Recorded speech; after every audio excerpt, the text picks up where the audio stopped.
తండ్రి మాట కోసం 14 సంవత్సరాలు వనవాసం చేసిన కొడుకు గురించి మీకు తెలిస్తే, కొడుకు సంతోషం కోసం తన జీవితాన్ని త్యాగం చేసిన తండ్రి గురించి నాకు తెలుసు.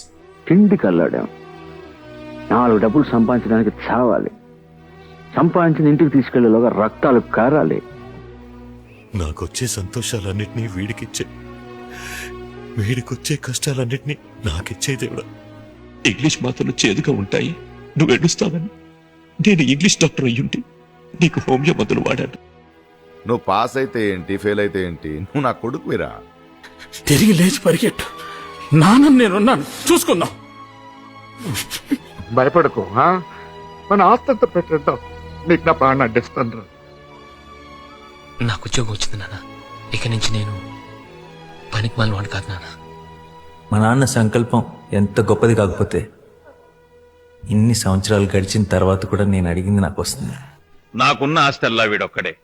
వీడుండగా నేనెందుకు దిగులు పడాలి? యు ట్రైన్ మీ వెల్ నాన్న.